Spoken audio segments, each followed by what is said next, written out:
तर मिलिंद नार्वेकर आणि जयंत पाटलांची चौकशी करा, भोंदूबाबा प्रकरणी सुषमा अंधारे कडाडल्या. ज्योतिष सांगणाऱ्या भोंदूबाबाचे पाय आणखीनच खोलात गेलेले आहेत. असंख्य महिलांचं लैंगिक शोषण केल्याचा आरोप त्याच्यावर आहे. तसेच त्याच्याकडे सापडलेल्या पेन ड्राईव्हमध्ये शेकड्याने अश्लील व्हिडिओ आढळल्याने एकच खळबळ उडालेली आहे. या प्रकरणावरून विरोधकांनी रान उठवलेलं आहे.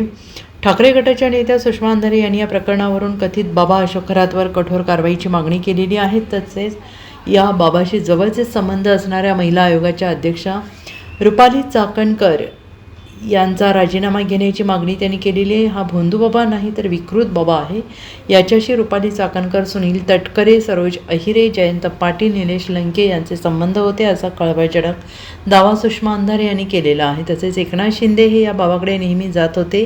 केंद्रीय गृहमंत्री अमित शहा यांच्यासोबत कॅप्टन कराचा फोटो आहे.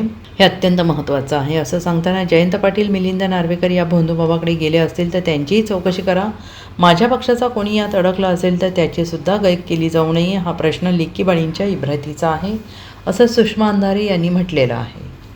या प्रकरणामध्ये माझ्या पक्षाचा जरी नेता कुणी असेल तर त्याची सुद्धा गय केली जाऊ नये.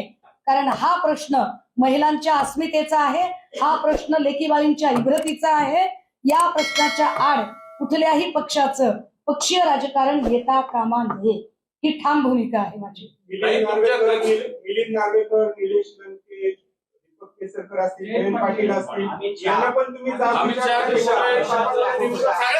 ऐका ना, एकनाथ शिंदे एक मिनिट याबाबत तुम्ही त्यांना जाब विचारणार आहे का? ऐका, मी तेच तुम्हाला सांगते. माझ्याकडे नार्वेकरांची करंगळी कापल्याचा फोटो नाही, माझ्याकडे जयंत पाटलांची करंगळी कापल्याचा फोटो नाही. एकनाथ शिंदेचा पूजा करतानाचा फोटो नक्की आहे. एकनाथ शिंदेचा तिथे इंटरफिअर होता अशीही गोष्टी पुढे येत आहेत.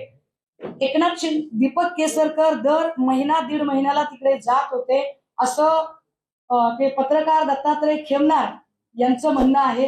दत्तात्रय खेमनारने तर त्याच्या पुढे जाऊन खूप खळबळजनक काही दावे काल केलेले आहेत. हे सगळं जर बघितलं तर मला असं वाटतं की या सगळ्यांना जे पॉलिटिकल सो कॉल्ड लोक आहेत या सगळ्या लोकांना तपासण्याची जबाबदारी ही गृह खात्याची आहे. त्यामुळे हा प्रश्न मला विचारण्यापेक्षा गृह खाते किती हिंमत दाखवेल एकनाथ शिंदेचे सीडीआर तपासण्याची. कारण एकनाथ शिंदे ज्यांच्याकडे नेहमी जातात त्या अमित शहाच्या सोबत सुद्धा कॅप्टन खरातचा फोटो आहे.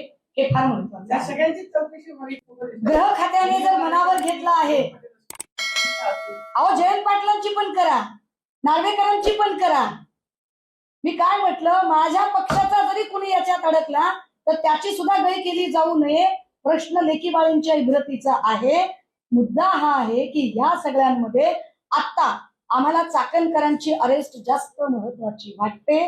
कारण चाकणकरांच्या जयंत पाटील असतील, नार्वेकर असतील, एकनाथ शिंदे असतील, केसरकर असतील किंवा निलेश लंके असतील किंवा अमित शहा असतील, यांच्या संबंधाने पुरावे समोर नाहीयेत. चाकणकरांच्या संबंधाने ढिगभर पुरावे पुढे आलेत आणि चाकणकरांचे अनेक गोष्टी त्यांनी गेल्या 1 वर्षापासून कशा पद्धतीने हे प्रकरण दाबण्याचा प्रयत्न केला या गोष्टी आता पुढे आलेल्या आहेत.